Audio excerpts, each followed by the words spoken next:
Praise the lord. మంచి మాట. ఒక సహోదరి నాతో పంచుకున్న సాక్ష్యాన్ని ఈరోజు నేను మీతో పంచుకోవాలని ఆశపడుతున్నాను. సాక్ష్యాల ద్వారా ఒకరొకరు బలపరచబడతాం, ప్రోత్సహించబడతాం కనుక ఈ సాక్ష్యం మీలో ఒక్కరికైనా ప్రయోజనకరంగా ఉంటుందని ఆశతో నేను మీతో పంచుకోవాలని ఆశపడుతున్న ఒక సహోదరి మరి కొంచెం వారు అప్పు చేయాల్సి వచ్చింది. ఆ అప్పు బాండు అనేది చివరి గడి అయిపోయింది. మరి పెట్టిన గడువు అయిపోయింది. వీళ్ళు కట్టలేకపోయారు. మరి అప్పు ఇచ్చిన వారు వచ్చి చాలా ఇబ్బంది పరచడం, బెదిరించడము, ఎలాగైనా ఉదయకాలం కంతా మీరు కట్టాల్సిందే, మాకు సంబంధం లేదని చెప్పి వారి మీదకొచ్చి చాలా ఇబ్బంది పరిచారంట. ఎంత ఇబ్బంది పరిచారంటే ఆ సహోదరి తన కళ్ళమ్మ నీళ్ళు నాకు తెలియజేశాయి. ఆమె కళ్ళమ్మ నీళ్ళు పెట్టుకొని వారు మమ్మల్ని ఎంతో ఇబ్బంది పెట్టారు అన్నప్పుడు ఆ కళ్ళమ్మట వచ్చిన నీరు నాకు తెలియజేసింది. వాళ్ళు ఎంత ఇబ్బంది పెట్టింటారు అనేది నాకు అర్థమైంది. ఆ కళ్ళమ్మట నీళ్ళు చూచినప్పుడు ఇంకా మాకు వేరే దారి కనిపించలేదు. అంతకుముందు నుంచే చాలా ప్రేయర్ చేశాను దేవుని దగ్గర. అయినప్పటికీ నాకు ఏ దారి కనిపించలేదు. ఇంకా సమయం వచ్చేసింది. చాలామందిని అడిగాము. వారికి ఉండే ఇబ్బందులు వారు చెప్పారు. మా అత్తగారిని అడిగినాను. ఆమె ఇబ్బంది ఆమె చెప్పింది. చివరికి నాకు మా నాన్న గుర్తుకొచ్చాడు. నా అక్క చెల్లెలను అడుగుదాం అనుకున్న, వారిది నాలాంటి పరిస్థితే కదా అని నేను అడగలేదు. మా తండ్రి గుర్తుకొచ్చాడు. నా తండ్రి ఏమైనా సహాయం చేయగలడేమో అని చెప్పి గుర్తుకొచ్చి నేను ఫోన్ చేస్తే ఆయన మాట్లాడాల్సింది ఆయన మాట్లాడినాడు. ఇంకా నాకు ఇంకే పరిస్థితి అర్థం కాని పరిస్థితిలో ఉన్నాం. సరే చెప్పి ఇంకా చనిపోవాలని నిర్ణయం తీసుకున్నాం. ఇంకా నలుగురిమి పిల్లల్ని కూడా పెట్టేసిపోతే పిల్లల్ని ఎవరు చూసుకుంటారని చెప్పి చనిపోవాలనుకున్నాం. కానీ పిల్లల్ని చేతులారా చంపుకోవాలి అన్న బాధ ఎక్కువైపోయింది నాలో. చాలా బాధపడ్డాను. బాధపడి రూమ్లోకి వెళ్ళి ఎవరైనా చనిపోతే మనం ఏడుస్తాం చూడండి, అంతగా ఏడ్చాను. ఒక వ్యక్తి చనిపోతే మనం అంత అంగలారుస్తాము, నేను అంతగా ఎక్కువగా అంగలార్చాను. ఎందుకంటే నన్ను కన్న తండ్రికి నా పరిస్థితి అర్థం కాదు. కనీసం ఆయన అవునమ్మా ఎందుకు అంత అమౌంట్ అడుగుతున్నావు, ఏ సమస్య వచ్చింది, ఏ కష్టం వచ్చింది, దేనికి అవసరం అని కూడా ఆయన అడగలేదంట. ఆయన ఏదేదో దబ దబ దబ మాట్లాడాల్సినవి మాట్లాడేసినాడంట. ఏమకు బాధ అనిపించింది. కనీసం మా నాన్న ఇకపోయినాడు, ఎందుకు అంత అమౌంట్ అడుగుతున్నావు, ఏం కష్టం వచ్చింది అని అడగలేదన్న బాధ ఈమెకి ఎక్కువైపోయింది. రెండో బాధ ఏంటంటే ఇంకా తెల్లారితే అప్పులోలు ఏం చేస్తారు అన్న భయం. మర్యాద చాలా ముఖ్యం. ఇప్పుడున్న మనందరికీ చాలా మర్యాద అనేది చాలా ఇంపార్టెంట్ కదా. మూడోది ఏంటంటే పిల్లలను చంపుకుంటున్నాను వేదన. ఇంకా రూమ్లోకి వెళ్ళి చాలా ఏడ్చిందంట. దేవుని దగ్గర చాలా అంగలార్చిందంట. ఏడ్చిన తర్వాత బయటకు వచ్చేసి ఓకే ఇంకా వాళ్ళ హస్బెండ్ అన్నాడంట, ఇంకా నా వల్ల కాదు, ఇంకా నేను ఎంత కష్టపడుతున్నా కూడా నా పరిస్థితి ఇలాగే ఉంది కదా ఇంకా అని చనిపోవాలనుకున్నారంట. అలా అనుకున్నప్పుడు వాళ్ళ చర్చి బిలీవరు ఒక అంకుల్ ఫోన్ చేస్తే నేను రాలేను అన్నాడంట. లేదు లేదు మహేష్, నీతో నేను మాట్లాడాలి, నువ్వు రా అంటే ఈ అబ్బాయి వెళ్ళాడు. వెళ్తే ఏం అలా ఉన్నావు, ఏంటి పరిస్థితి అంటే ఈ అబ్బాయి చెప్పడం, అంటే ఈ అమ్మాయి వాళ్ళ హస్బెండ్ చెప్పడం, వెంటనే అతను అయ్యో అంత ఇబ్బందులు ఉన్నావా, అంత ఇరుకులో ఉన్నావా, నేను ఇస్తాను పట్టని చెప్పి వాళ్ళ చర్చి మెంబర్ అయినటువంటి ఆ వ్యక్తి ఆ అమౌంట్ ఇచ్చాడంట. హల్లెలూయా, దేవునికి స్తోత్రం, మహిమ కలుగునుగాక. లేకపోతే మేము ఆ రాత్రి నలుగురమే చనిపోవాల్సిన వారం, ఈరోజు మేము ఇలా ఉండాల్సిన వారం కాదు. దేవుడు నేను ఎంత ఏడ్చానంటే చాలా ఏడ్చాను. ఎంత ఏడ్చానంటే ఒక వ్యక్తి మనం కోల్పోతే ఎంత ఏడుస్తాం, అలా ఏడ్చానక్క. దేవుడు నా పరిస్థితి అర్థం చేసుకొని మా చర్చి బిలీవర్ అంకుల్ రూపంలో మాకు సహాయం చేపించాడు. వడ్డీ లేకుండానే అంకుల్ మాకు సహాయం చేస్తాడని చెప్పింది. ప్రియ సహోదరుడా, నీవు సాక్ష్యం వింటున్న నీ స్థితి కూడా ఒకవేళ అలా ఉందేమో, ఒకవేళ మనుషులు ఈ లేదని చెప్పి చనిపోవాలనుకుంటున్నావేమో, కానీ ఒక్కసారి నీవు కూడా దేవుని అడిగి చూడు, ఆయన ఏమంటాడు. హల్లెలూయా. ఈ లోకపు తల్లిదండ్రులు ఒకవేళ మన పరిస్థితి అర్థం చేసుకోకపోవచ్చు, ఒకవేళ వాళ్ళకి అర్థం కాకపోవచ్చు, అయితే ఈ లోకపు తండ్రికి అర్థం కాకపోవచ్చు, ఒకవేళ సహాయం చేయనీక కొన్ని కారణాలు అడ్డుగా ఉండొచ్చు. మనం చేసిన తప్పులో, మన ప్రవర్తన, మన మాట తీరు కొన్ని అడ్డుంటాయి. మనకు సహాయం చేయాలంటే వాళ్ళకి అవన్నీ గుర్తుకొస్తాయి. ఇలా చేసింది కదా, అలా చేశాడు కదా, మేమెందుకు సహాయం చేయాలని. కానీ దేవునికి అవన్నీ అడ్డుగా ఉండవు. హల్లెలూయా. అవన్నీ జ్ఞాపకం చేసుకోడు దేవుడు. ఎందుకంటే ఆయన నిన్ను నన్ను ప్రేమిస్తున్నాడు. నిజమైన ప్రేమ క్షమిస్తుంది, నిజమైన ప్రేమ ఆదరిస్తుంది, నిజమైన ప్రేమ మన పక్షాన్ని నిలబడుతుంది కానీ మనం దోషిగా నిలబెట్టదు. కష్ట సమయంలో కూడా మనం చేసిన తప్పులు జ్ఞాపకం చేసుకొని చేతులు దులుపుకోదు. హల్లెలూయా.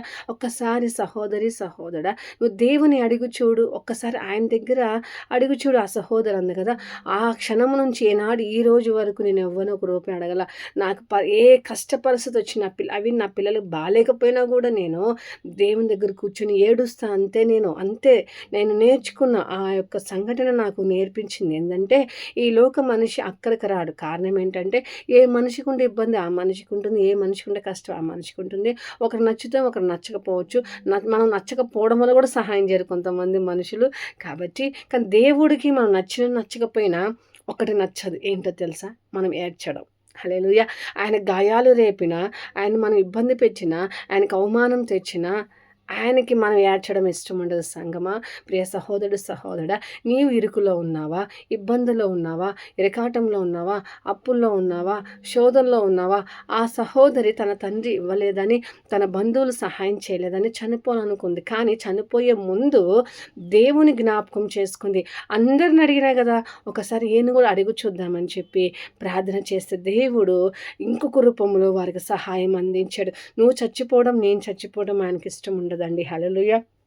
మనం అవమాన పెట్టామని మన వారు మనం తృణీకరించవచ్చు. దేవుడు ఆ క్షణం మనం పెట్టిన అవమానాలు జ్ఞాపకం చేసుకోడు. మనం చేసిన మోసాలు జ్ఞాపకం చేసుకోడు. మనలో ఉన్నటువంటి బలహీనతలు జ్ఞాపకం చేసుకోడు. ఒక్కటే జ్ఞాపకం చేసుకుంటే ఏంటో తెలుసా?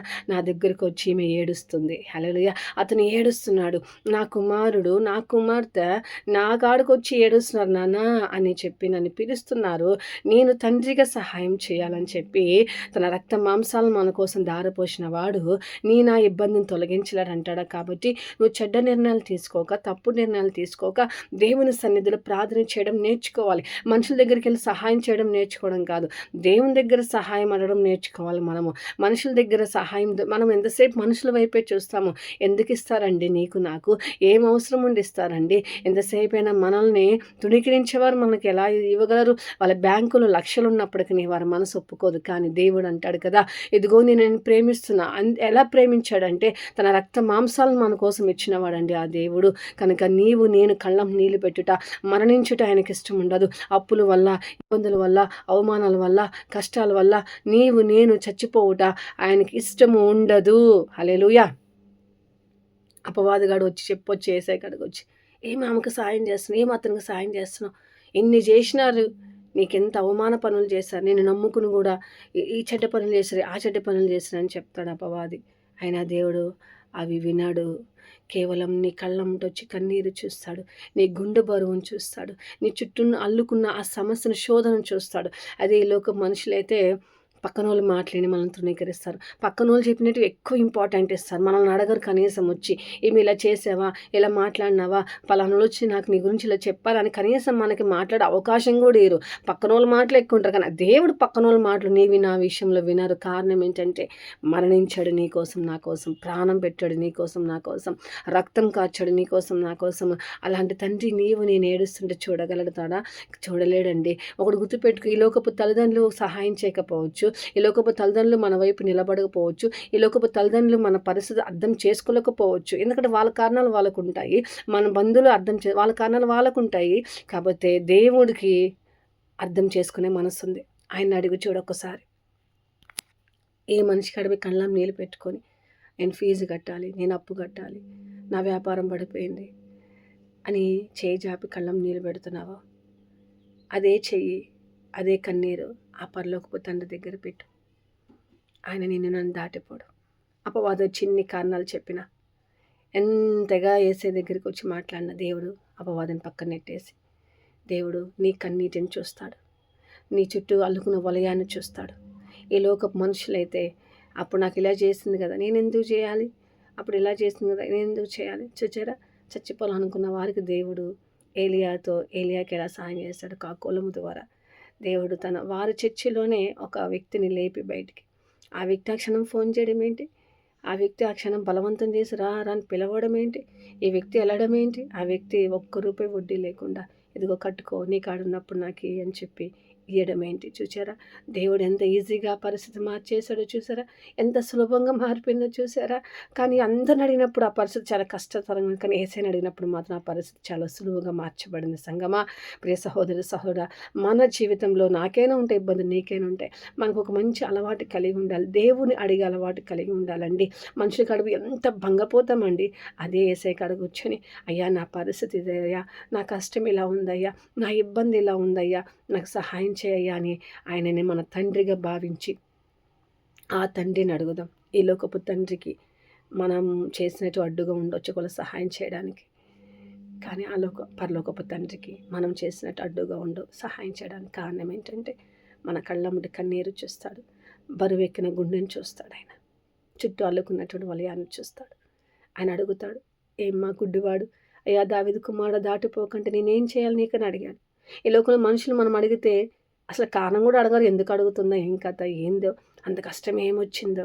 కనీసము నెలకొకసారి కూడా ఫోన్ చేసి పలకరించే వాళ్ళు కూడా ఉండరు మనకి కదా.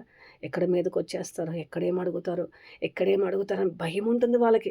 కనీసం నెలలో ఒక్కసారైనా ఒక అక్క కానీ, ఒక చెల్లి కానీ, ఒక తమ్ముడు కానీ, ఒక అన్న కానీ, ఎవ్వరు కూడా మనకి ఈ పరిస్థితులు కొన్నిసార్లు మనం అనుభవిస్తుంటాం. ఒక ఫోన్ చేసి కూడా బాగున్నారా, బాలేరా, తల్లిదండ్రులు కూడా అడిగేవాళ్ళు లేరు. కానీ యేసుక్రీస్తు వారు ప్రభు యేసయ్య అంటాడు కదా, ఇదిగో నీ తలుపు వెనక నేను నిలబడి ఉన్నా, నేను తడుతూ ఉన్నా, నువ్వు తీ, నీతో పాటు నేను భోజనం చేస్తాను, నీతో పాటు నేను స్నేహం చేస్తా అంటున్నాడు. కాబట్టి ఈ కళ్ళమ్మటి కన్నీరు కేవలం పరలోకము తండ్రికి మాత్రమే కనిపించాలి.